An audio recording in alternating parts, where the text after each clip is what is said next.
제가 원래 한 절 설교는 거의 안 하죠. 그죠? 왜냐하면 저는 성경의 내용과 흐름을 굉장히 중요시하기 때문에 한 절을 설교하는 경우는 아마 거의 없었을 것 같습니다. 그럼에도 불구하고 오늘 한 절을 설교하는 이유는 이 한 절이 가지고 있는 의미와 감동이 있기 때문에 제가 오늘 한 절을 설교를 하려고 합니다. 우리 은유가 머리를 잘랐는데 머리를 자르고 나서 별명이 생겼어요. 기안84. 머리 스타일이 거의 비슷하다고 기안84가 되었어요.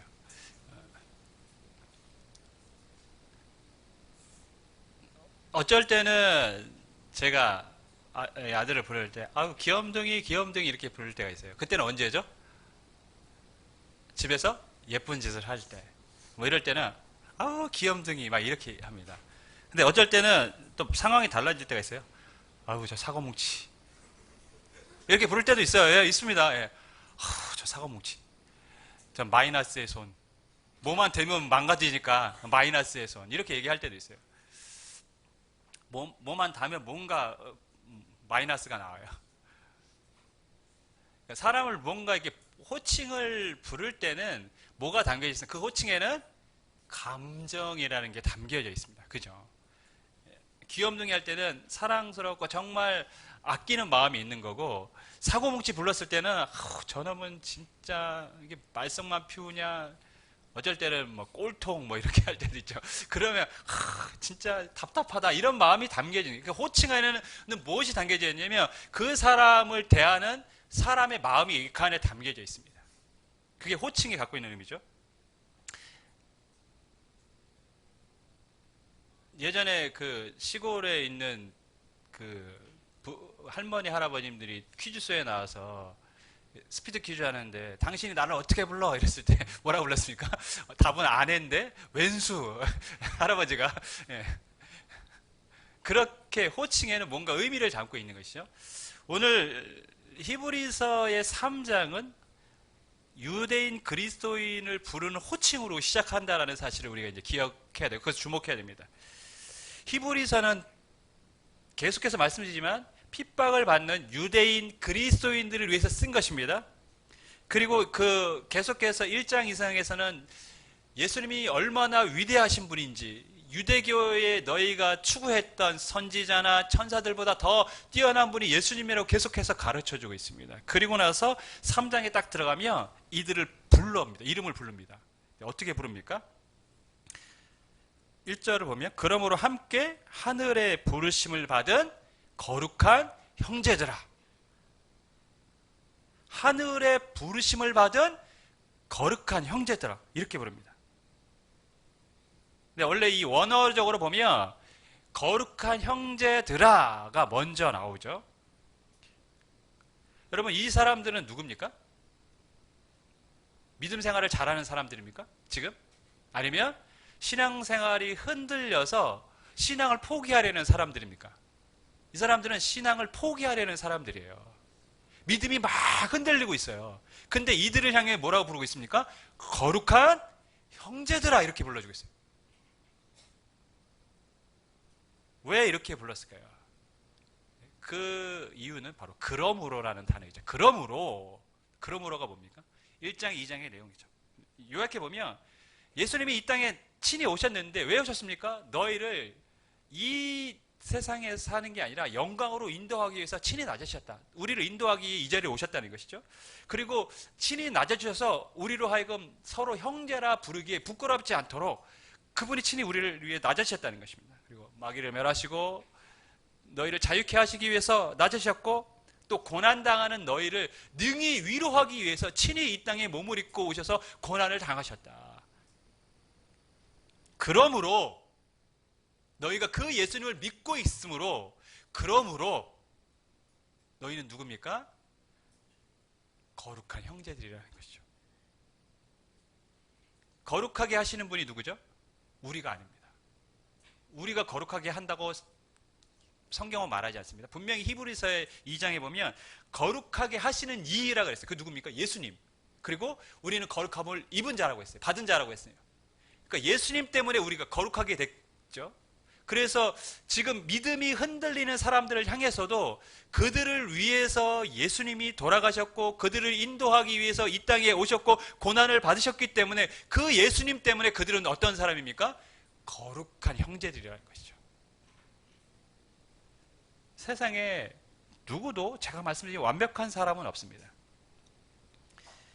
다 흠이 있고 다 부족한 사람. 이건 뭐 조사를 안 해도 나오는 상황들이에요. 그죠? 뭐 조사하면 다 나아가 아니라 조사 안 하고 대충 봐도 다 흠이 있는 사람들입니다. 세상의 사람들은. 어쩌면 눈에 띄게 더 연약해 보이는 사람들일 수도 있어요. 하지만 그 사람 또한 그 사람을 위해서 예수님이 피를 흘리셨고 예수님이 오셨고 그를 인도하기 위해서 주님이 친히 이 땅에 오셔서 고난을 받으셨기 때문에 우리는 그 사람도 어떻게 봐야 됩니까? 거룩한 형제로 불러야 하는 것이죠. 저는 솔직히 히브리서 3장을 보면서 굉장히 큰 감동을 받았는데 그 부분이 뭐냐면 거룩한 형제들아 라고 했는데 그 형제들은 어떤 형제들입니까? 하늘에 부르심을 받은 형제들이라는 것이죠. 너희가 누군지 아느냐? 지금 로마 시대에 박해를 받고 있고 유대 사회에서 너희가 어려움을 겪고 있어서 신앙이 흔들리는데 너희가 누군 줄 아느냐? 너희는 하늘의 부르심을 받은 사람들이다. 이 땅의 백성이 아니라 어디의 백성이라고요? 하늘나라의 백성이다. 왜 흔들리느냐? 여러분은 어디의 백성입니까? 대한민국의 백성이시죠. 또한 여러분은 하늘나라의 백성인 줄 믿습니다. 우리는 다 하늘나라의 백성입니다. 예전에도 제가 설명드렸던 사람인데요. 에릭 리델이라는 사람이 있습니다. 스코틀랜드 육상 선수였습니다. 1924년 런던 올림픽에서 에릭 리델은 100m 대표로 출전합니다. 근데 원래 스코틀랜드가 이 장로교의 시작이라고 보시면 됩니다. 장로교 신앙의 시작. 그러니까 굉장히 신앙을 철저하게 지켰던 나라가 스코틀랜드입니다. 그리고 이 리델은 100m의 강력한 우승 후보였어요. 근데 예선전이 주일에 있는 것입니다. 리델이 어떻게 했을까요? 경기에 참여하지 않았어요. 주의를 지키려고. 강력한 우승 후보였는데 리델이 100m를 포기했습니다. 그리고 400m에 출전을 했습니다. 100m와 400m는 전혀 다른 경기입니다, 여러분. 100m와 200m를 같이 뛰는 사람은 있고 200m와 400m를 뛰는 선수는 있지만 100m와 400m를 같이 뛰는 선수는 없어요. 왜냐하면 100m와 400m는 전혀 다른 종목이기 때문에 그렇습니다. 그런데 이 리델이 400m에서 올림픽 신기록을 세우고 금메달을 차지합니다. 당연히 국민적인 영웅이 됐겠죠. 신앙을 철저하게 지키던 이 스코틀랜드에서 주의를 지키기 위해서 예선을 포기하고 다른 경기에 나가서 올림픽 금메달을 땄는데 이 사람이 국가적인 영웅이 안 될 리가 있습니까? 당연히 국가적인 영웅이 된 거죠. 그런데 이 리델은 그러한 삶을 포기하고 1년 뒤에 중국에 선교하러 갑니다. 대학에서 과학을 가르칩니다. 그리고 뿐만 아니라 가난한 시골 마을을 찾아가서 복음을 전하는 일들을 합니다. 그렇게 오랫동안 생활을 했는데 그 와중에 2차 세계대전이 일어나고 일본군이 침략해 옵니다. 그때 리델은 체포돼서 1943년 8월에 포로 수용소에 끌려갑니다. 영화가 아니면 실화입니다, 여러분. 포로 수용소에 끌려갑니다. 그곳에서 1800명의 사람들 같이 생활하는데 거기서 사람들에게 말씀을 전하고 찬송을 가르치고 그러면서 사람들에게 평안과 위로를 주려고 노력합니다. 그러던 중 1945년 2월 뇌종양으로 거기서 죽습니다. 일본이 패망하기 바로 얼마 전에. 영국에서 국민적인 영웅으로 살 수 있었습니다. 중국에서 교수로 편안하게 삶을 살다가 일본군이 침략해 올 때 그는 고국으로 돌아갈 수 있는 기회도 있었습니다. 그러나 다 포기했습니다. 다 포기하고 그들과 함께 했습니다. 왜 그랬을까요? 무엇이 그로 하여금 그런 희생과 결단을 하게 만들었을까요? 그는 이 땅에 소망을 둔 것이 아니라 하늘나라에 소망을 두었기 때문입니다. 그는 자기가 해야 될 일이 이 땅에서 부귀영화를 누리는 것이 아니라 아직도 하나님을 알지 못하는 사람들을 하나님으로 인도하는 것이 자기의 삶의 가장 큰 소명이고 영광이라고 생각했기 때문에 자신이 누려야 할 것들을 다 내려놓고 포기하고 기꺼이 희생하며 헌신하는 삶을 살았던 것이죠. 여러분, 우리는 왜 세상에서 흔들릴까요? 우리는 왜 믿음 생활이 흔들릴까요? 왜 우리의 신앙은 어쩔 때 왔다 갔다 할까요? 정말 우리가 너무 이 땅에 집착하고 있기 때문입니다. 이 땅에 너무 관심이 많아요. 사라지고 없어질 것들이라고 분명히 알면서도 여기에 너무 연연하고 살아가는 것이죠. 그러다 보니까 신앙이 너무 흔들리는 것이죠. 제가 이번 주에 그 목사님들 모임에 갔어요. 근데 그 목사님이 이런 말씀 하셨어요. 요즘 보면 이단들이 더 열심이고 그 성도들이 더 적극적이다. 그리고 이단들은 흔히 말해서 부흥하는데 정통이 교회가 왜 자꾸 이렇게 침체되는지 자기는 그 일을 한번 생각해 봤다라는 거예요. 왜 그럴까? 물론 그들의 가르침이 틀린 건 확실한데 왜 그들은 더 적극적으로 전도하고 부흥하는데 왜 기독교는 점점점 이 땅에서 교회는 힘을 잃어가고 있을까? 자기가 가만히 생각해 보니까 이단들은 철저하게 구원에 대해서 가르친다는 거예요. 어떻게 하면 천국에 가느냐? 물론 그 가르침이 틀렸다는 것이죠. 그럼에도 불구하고 틀렸지만 그들은 그 가르침을 들으면서 천국에 대한 생각하고 천국에 대한 마인드를 갖고 어떻게 하면 천국에 갈 수 있을까 생각하니까 그 사실에 꽉 사로잡혀서 더 적극적으로 전도하고 더 열심히 신앙생활을 한다는 거죠. 그러니까 세상에 마음을 준 것이 아니라 천국에 마음을 준다는 거예요.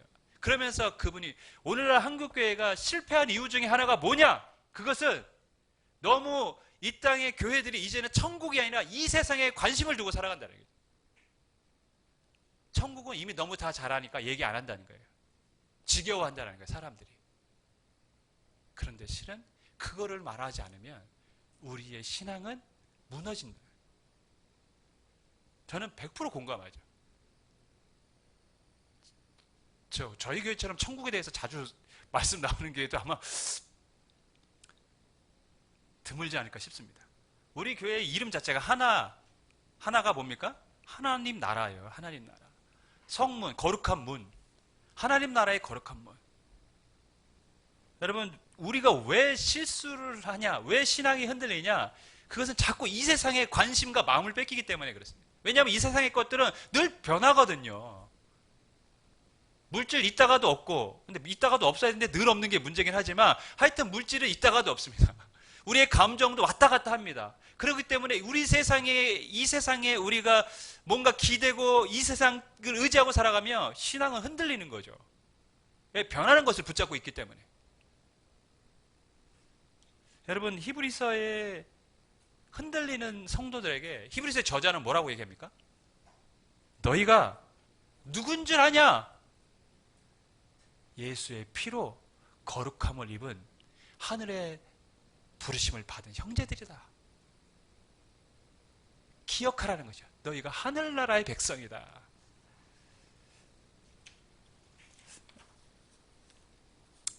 여러분, 우리가 이 땅에 살면서 때때로 어려움을 겪습니다. 아니, 그런 과정들을 겪는 것이 어쩌면 우리의 인생일 수도 있겠습니다. 하지만 잊지 마십시오. 우리는 하늘의 백성이라는 사실을. 옆 사람에게 인사하겠습니다. 당신은 천국 백성입니다. 그러면서 히브리서의 저자는 예수님에 대해서 다시 설명하죠. 예수님 어떤 분이라고 얘기합니까? 이 부분을 짧게 거론하겠습니다. 첫 번째, 믿는 도리에 뭐라고요? 사도라고 했어요. 사도. 사도는 뭐죠? 보냄을 받았다는 거죠. 그러니까 전권을 갖고 보냄을 받은 사람. 그러니까 전권 대사 이런 의미가 있습니다. 대표. 성경에서 예수님을 사도라고 표현하는 것은 여기가 처음입니다. 유일합니다. 그러니까 지금 예수님을 누구라고 말하냐면 하나님에게 모든 권한을 받고 이 땅에 오신 분, 즉 하나님의 은혜와 사랑, 자비, 그분의 말씀, 능력이 예수님께 있다라는 것입니다. 너희가 믿고 있는 예수님은 그분이라는 것입니다.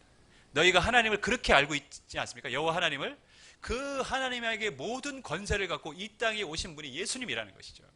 두 번째, 예수님을 뭐라고 표현했습니까? 믿는 도리의 사도시며 대제사장. 대제사장은 어떤 사람입니까? 하나님과 인간 사이에 다리를 놓는 역할을 했어요. 죄인된 인간이 하나님 앞에 나가지 못하니까 속죄 제사를 드려서 인간의 죄를 사하고 하나님 앞에 나갈 수 있는 그 역할을 감당했던 게 대제사장인데, 예수님이 바로 하나님과 우리 사이에 다리를 놓아주신 대제사장이다. 우리 죄를 완전히 속죄하신 분이다. 이렇게 가르치고 있습니다. 근데 우리가 이 말씀을 너무 잘 알고 있죠. 우리가 근데 주목해서 봐야 될 것은 이 믿는 도리라는 말씀입니다. 믿는 도리의 뭡니까? 사도시며 연결돼 있어요. 믿는 도리의 사도시며 믿는 도리의 대제사장. 믿는 도리라는 건 뭘까요? 믿는 도리라는 것은 신앙으로 고백하는 뜻이 담겨져 있습니다. 그러니까 너가 고백하는, 너가 믿어왔던 그분이 사도시며 대제사장인 것입니다. 여러분, 유대 사회에서 예수님을 그리스도로 믿는다는 것은, 로마 사회에서, 로마 시대에 예수님을 그리스도로 믿는 것, 물론 유대 사회도 마찬가지지만 고백하는 것은 어려운 일입니다. 제가 아까도 찬양을 드릴 때 말씀드렸던 것, 예수님을 주라고 고백하는 것 자체가 그들의 생명을 포기해야 되는 결단을 하고 해야 되는 것이죠. 그러니까 유대 사회에서 그들이 믿음으로 예수님을 고백했던 그 순간은 무엇이 있었습니까? 그들의 생명을 포기하고 고백했던 거예요. 그냥 교회 몇 번 왔다 갔다 하고 예수님 주라고 하고 이런 차원이 아니에요, 지금. 그러니까 너희가 지금 신앙으로 고백했다라는 그 고백에 담겨져 있는 내용은 뭡니까? 너희들이 그때 어떤 마음으로 고백했습니까? 자신들의 생명을 아끼지 않고 예수님을 받아들인 거예요. 믿음으로. 여러분, 왜 그럼 그때는 믿었을까요? 왜 그때는 신앙으로 받아들였을까요?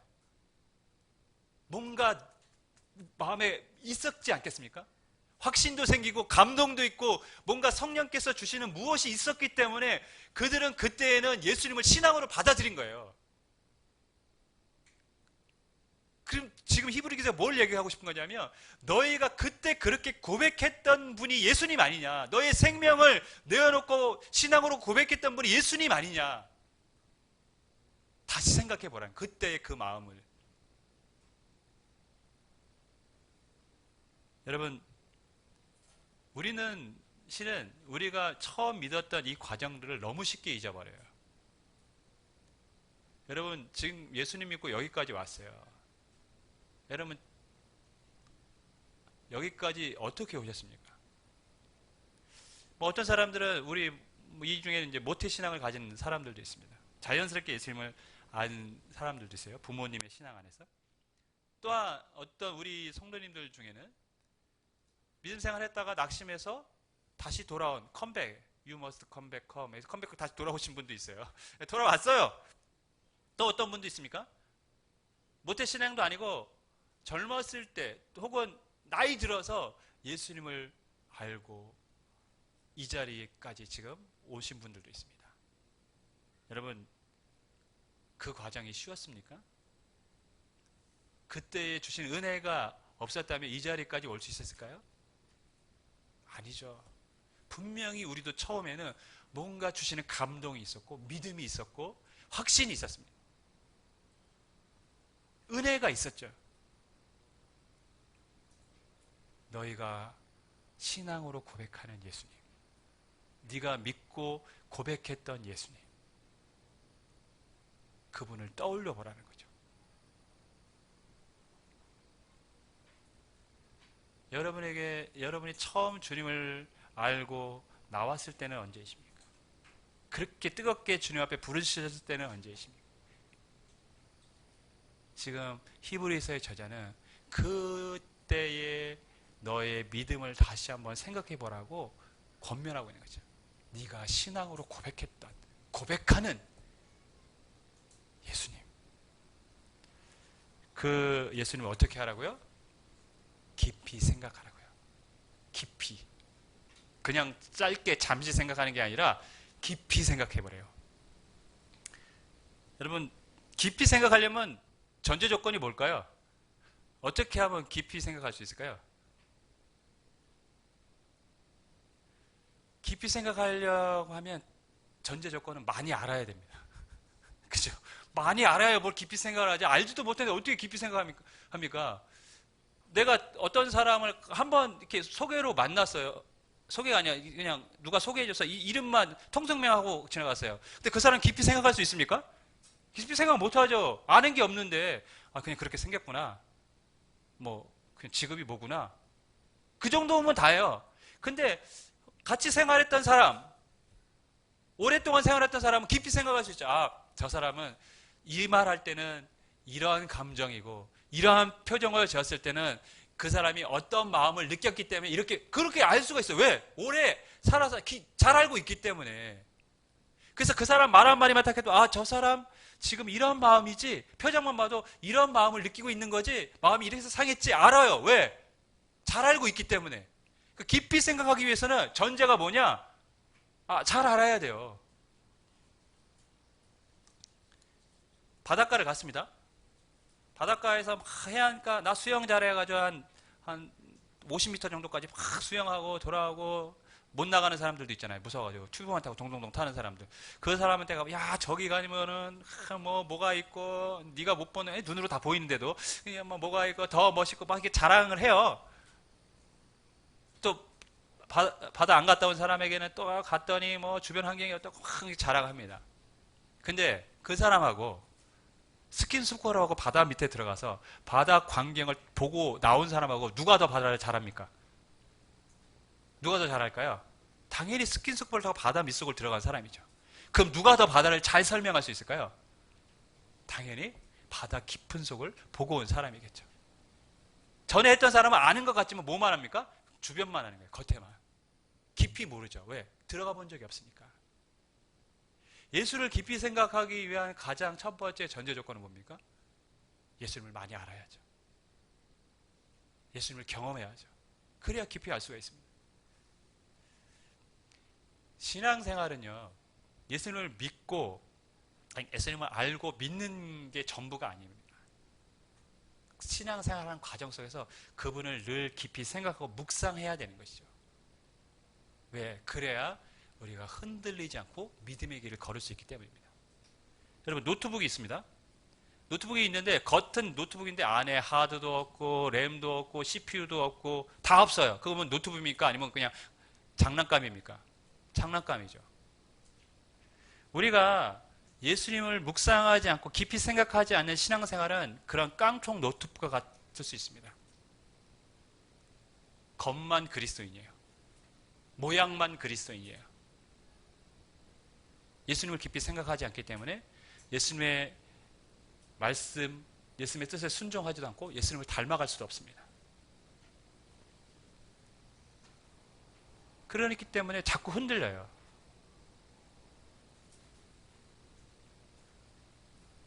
여러분, 예수님을 잘 알 수 있도록 여러분에게 주어진 시간들이 있을 때에 기꺼이 여러분 사용하셔야 됩니다. 그리고 투자하셔야 됩니다. 그렇지 않으면 누가 여러분 머릿속에 갑자기 예수님에 대한 지식을 갑자기 불어넣어주지 않습니다. 내가 기도했는데 어느 날 갑자기 성경의 모든 지식이 내 머릿속에 휙 빨려 들어왔다. 이런 일이 일어나지 않습니다, 여러분. 내가 1시간 기도했더니 교회의 모든 교리를 갑자기 깨닫게 됐다. 이거는 불가능한 일입니다.